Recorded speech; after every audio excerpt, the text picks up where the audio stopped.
I want to give a very special thank you to each and every one of you that are supporting the channel and the content via Patreon and channel memberships. Your support is very much welcome, and I'm just incredibly grateful for what you do. What your support helps us continue to do on this channel is put out great quality reviews, interviews on the Kasanova podcast, and so much more.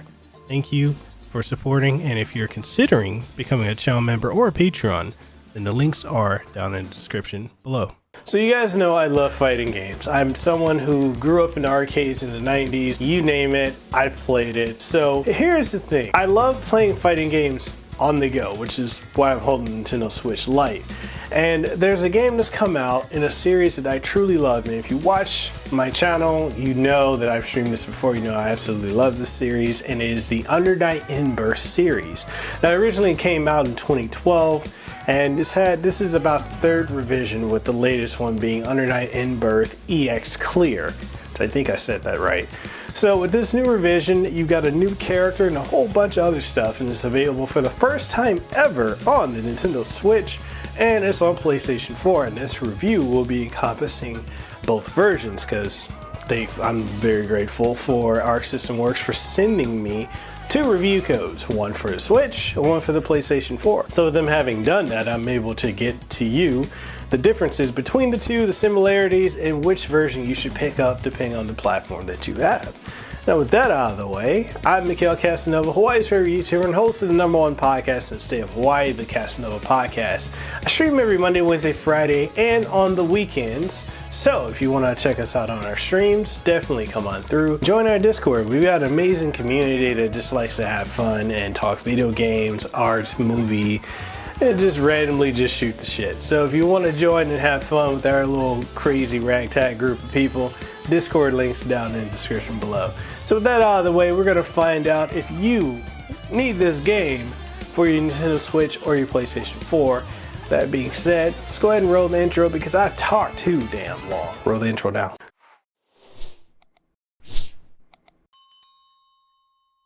The Under Night In-Birth series has been running since 2012, and if you've never heard of it, then it's because it isn't exactly a mainstream fighting game on the level of a Street Fighter or a Tekken or Mortal Kombat. However, if you are part of the FGC or the fighting game community, then you are more than aware of how critical and hyped this series is. It's not your typical fighting game in the sense of having a bare bones story or arcade mode, because if you played either of Arc System Works' previous fighting game juggernauts, being Guilty Gear or BlazBlue, then you'll feel right at home here.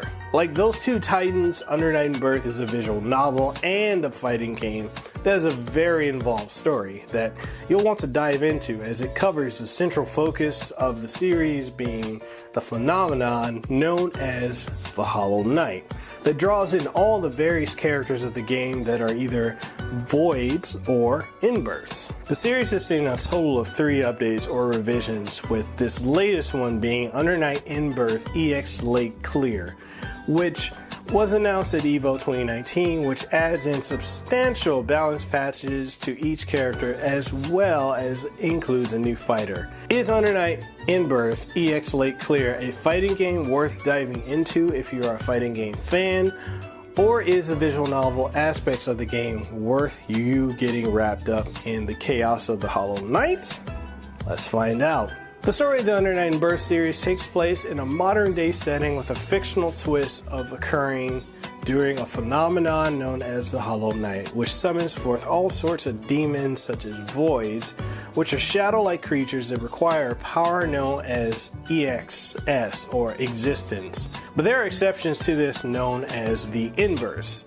During this event, there are 2 factions with the same goal, but varying methods of maintaining order to areas impacted by the Hollow Knight, being the Licht Kreis and the Knight's Blade.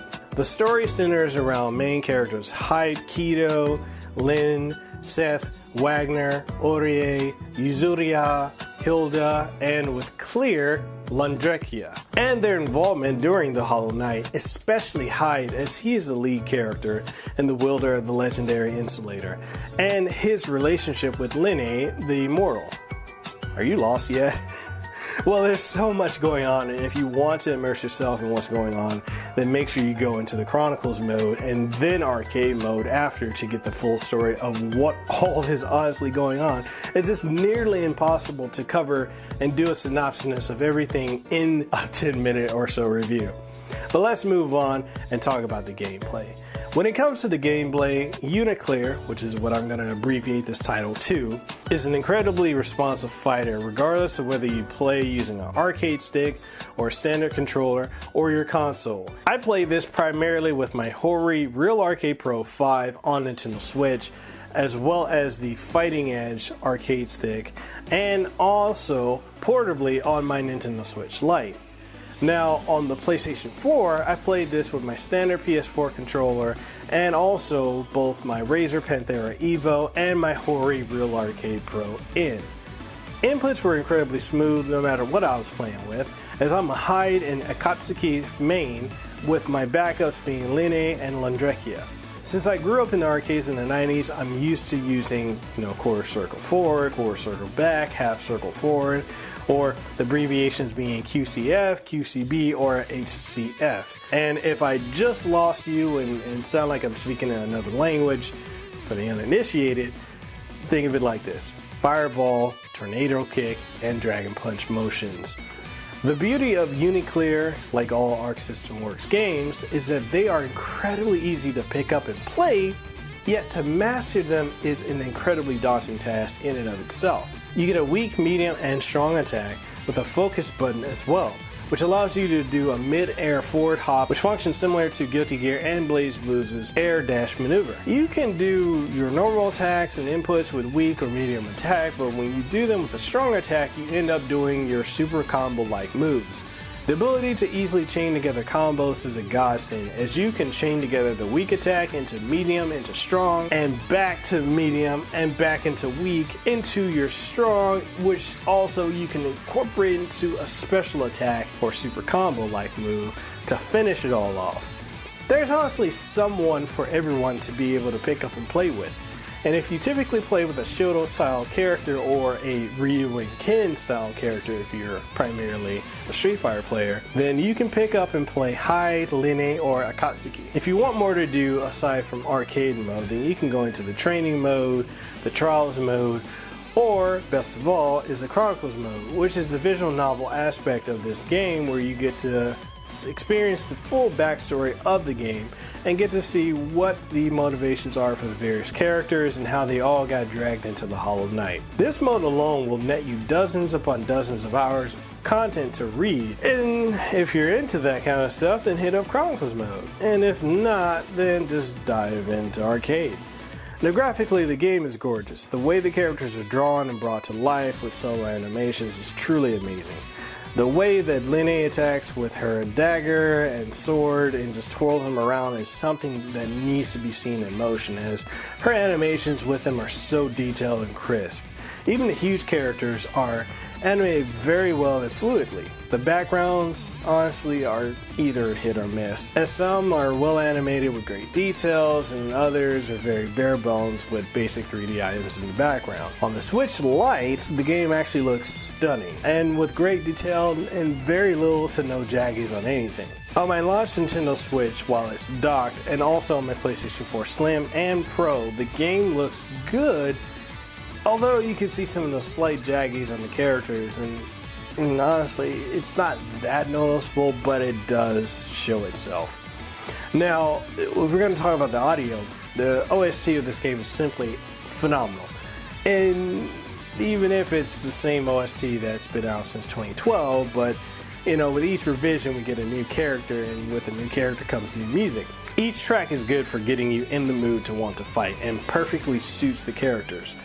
My favorite theme is Linne's Nightwalker, as that piano prelude melody into the song is unlike anything else, as it tells a story of mystery, of melancholy, and astute resolution, and it simply sticks with you.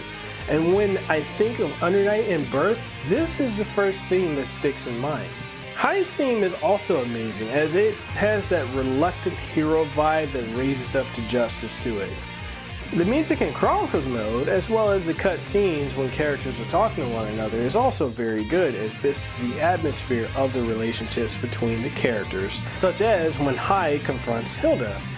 In that instance, you can feel the extra tension as the music sets the stage for their encounter.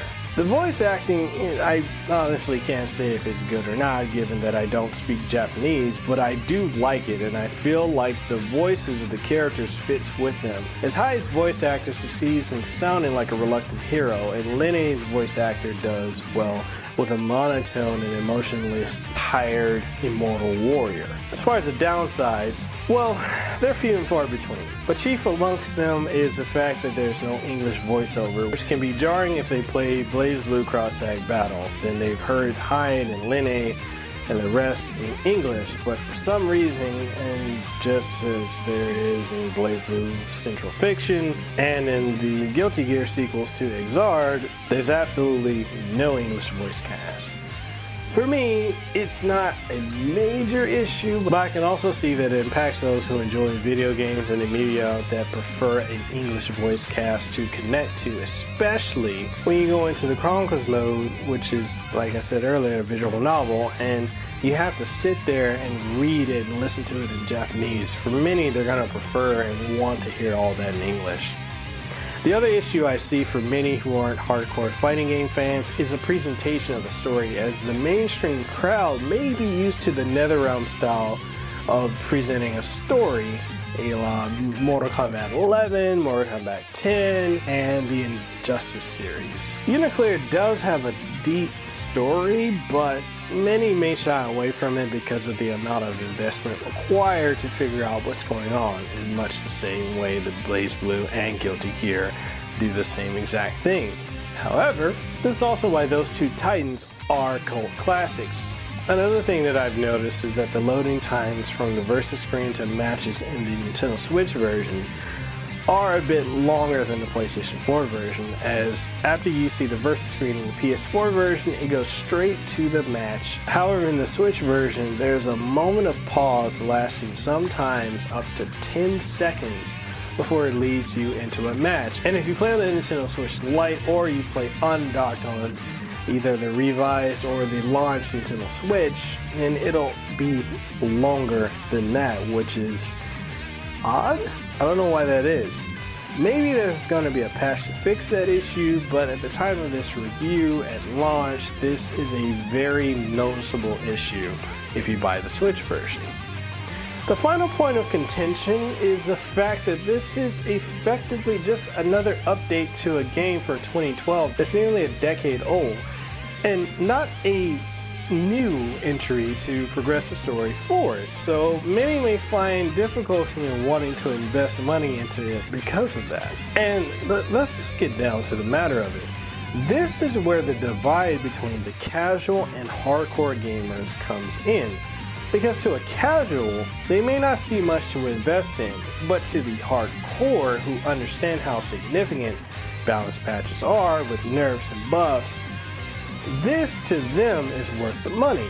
There's always been this divide when it comes to fighting games, especially as they don't much cater to the mainstream gamer the way that they used to in the 90s. And while casual gamers may drop some cash to try out a title to see if they like it or not, the hardcore fans are the ones that keep these games going.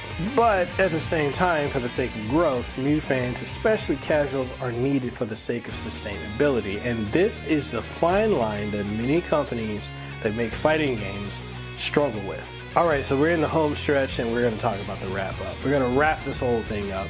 And honestly, with substantial balance patches, a new character, an extended story, and an already phenomenal cast of characters and gameplay, Under Night In-Birth Exe Late Clear, or UNICLR, is a must-have game if you are a fan of the franchise and or a fan of fighting games.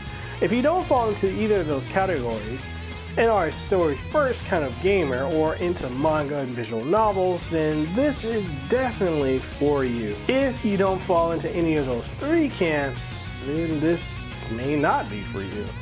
as any Arc System Works game is an investment that pays dividends to those who go all in with it. To me, Under Night In-Birth Exe Late Clear gets the Kasanova seal of approval. Go out and buy this game. And there you have it. That's the review for Under Night In-Birth Exe Clear. At least I think that's how you say the name.